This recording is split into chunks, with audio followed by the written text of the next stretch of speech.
안녕하세요. 1월 17일 월요일 아침 말씀 묵상입니다. 오늘도 말씀 앞에 나오신 성도님들을 축복합니다. 하나님의 말씀으로 은혜 가득한 하루 되시기를 바라며 오늘 말씀 함께 살펴보시겠습니다. 오늘 우리에게 주신 하나님의 말씀은 누가복음 6장 39절에서 49절의 말씀입니다. 함께 하나님의 말씀 읽으시겠습니다. 제가 읽으면 함께 눈으로 따라 읽으시면 됩니다. 39절입니다. 또 비유로 말씀하시되 맹인이 맹인을 인도할 수 있느냐? 둘이 다 구덩이에 빠지지 아니하겠느냐? 제자가 그 선생보다 높지 못하나 무릇 온전하게 된 자는 그 선생과 같으리라. 어찌하여 형제의 눈 속에 있는 티는 보고 내 눈 속에 있는 들보는 깨닫지 못하느냐? 너는 내 눈 속에 있는 들보를 보지 못하면서 어찌하여 형제에게 말하기를 형제여 나로 내 눈 속에 있는 티를 빼게 하라 할 수 있느냐? 외식하는 자여 먼저 내 눈 속에 있는 들보를 빼라. 그 후에야 내가 밝히 보고 형제의 눈 속에 있는 티를 빼리라. 못된 열매 맺는 좋은 나무가 없고 또 좋은 열매 맺는 못된 나무가 없느니라. 나무는 각각 그 열매로 아나니 가시나무에서 무화과를 또는 찔레에서 포도를 따지 못하느니라. 선한 마음은 마음에 쌓은 선에서 선을 내고 악한 자는 그 쌓은 악에서 악을 내나니 이는 마음에 가득한 것을 입으로 말함이니라. 너희는 나를 불러 주여 주여 하면서도 어찌하여 내가 말하는 것을 행하지 아니하느냐. 내게 나와 내 말을 듣고 행하는 자마다 누구와 같은 것을 너희에게 보이리라. 집을 짓되 깊이 파고 주추를 반석 위에 놓은 사람과 같으니 큰 물이 나서 탕류가 그 집에 부딪히되 잘 지었기 때문에 능히 요동하지 못하게 하였거니와 듣고 행하지 아니하는 자는 주추 없이 흙 위에 집 지은 사람과 같으니 탕류가 부딪힘에 집이 곧 무너져 파괴됨이 심하니라 하시니라. 아멘. 오늘 함께 읽으신 말씀은 누가복음의 평지수훈의 마지막 부분입니다. 마태복음에서도 이와 같은 본문이 나오는데 마태복음 5장에 나오는 산상수훈입니다. 누가복음에서는 평지수훈이라고 하고 마태복음에서 산상수훈이라고 다르게 말하는 이유는 누가복음에서는 6장 7절에 보면 예수께서 그들과 함께 내려오사 평지에 서시니 라고 시작을 해서 평지수훈이라고 하고 있습니다. 마태복음은 마태복음 5장 1절에 예수께서 무리를 보시고 산에 올라가 앉으시니 라고 시작을 해서 산상수훈이라고 하는 겁니다. 두 본문은 같은 이야기를 예수님은 하고 계십니다. 그렇다면 오늘 읽으신 말씀인 평지수훈의 마지막 부분은 예수님께서 지금 광야에서 시험을 이기시고 제자들을 부르시고 본격적으로 사역을 시작하시면서 그의 제자들에게 하나님의 나라에 대해서 그리고 신앙에 대해서 처음으로 설교하시는 말씀 가운데 제일 끝으로 하시는 말씀이라는 겁니다.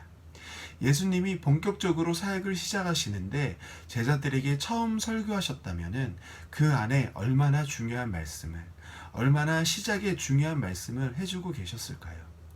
그 시작은 성도님들께서도 잘 아시는 팔복으로 시작합니다. 하나님의 나라에 대한 비밀을 이야기해 주시는 것입니다.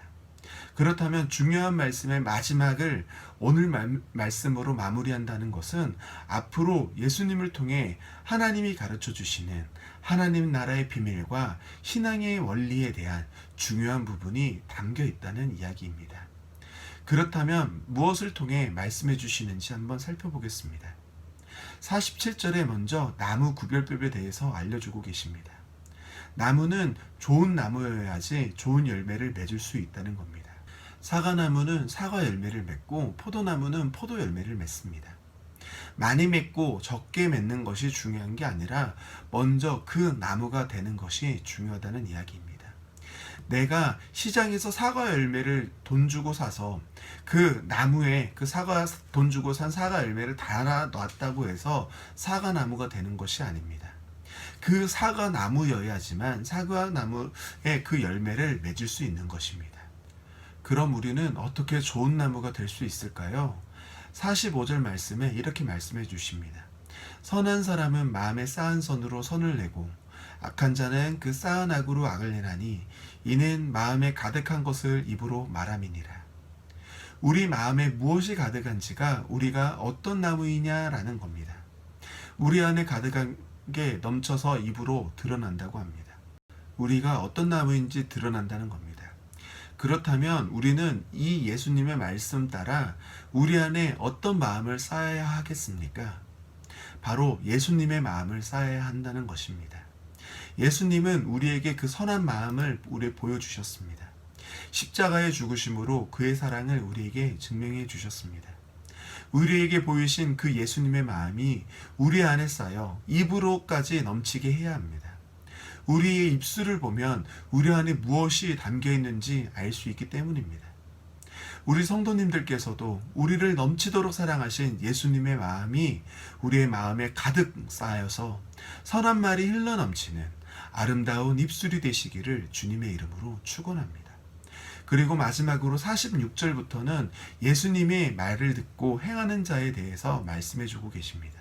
우리 신앙에 있어서 가장 중요한 건 우리의 근거를 어디에 두냐에 있다는 말씀입니다. 집을 반석 위에 짓는 사람과 모래 위에 짓는 사람의 차이는 그 근거를 어디에 있냐이지 그가 집을 지었냐 말았냐에 있지 않습니다. 우리의 의가, 우리의 열심이 중요한 게 아닙니다. 열심은 그 방향성이 틀리면 그 목적지에서 점점 더 멀어지는 열심이 됩니다. 하나님을 사랑한다면, 하나님의 자녀라면 하나님의 말씀을 듣고 그 말씀 그대로 따라 살도록 노력하는 게 하나님을 사랑하는 자의 자세라고 이야기해 줍니다. 언제나 우리의 근거를 하나님의 말씀 앞에 두는 우리 문화촌제일교회 성도님들이 되시기를 바랍니다. 그 말씀 위에 집을 지어야 우리의 열심이 헛된 열심이 안 됩니다. 이 땅에서 우리의 열심을 보증해 줄 수 있는 건 아무것도 없습니다. 오직 전능하신 하나님만이 우리의 열심을 보증하시고 거기에 상금을, 복을 더해 주실 수 있습니다. 그런 복과 은혜가 하나님 안에 세워져감이 가득한 우리 문화촌제일교회 성도님들 되시기를 주님의 이름으로 기원하며 오늘 말씀을 마치도록 하겠습니다. 함께 기도하시겠습니다. 사랑의 주님, 감사합니다. 주님의 은혜로 우리의 열심에 근거되는 하나님의 말씀 앞에 저희들 나왔습니다. 주님, 주님이 우리를 이 말씀 앞에 부르심으로 인해 우리의 열심이 헛되어지지 않고 이 땅에 그리고 저 천국의 의미가 있음을 저희들 알았습니다.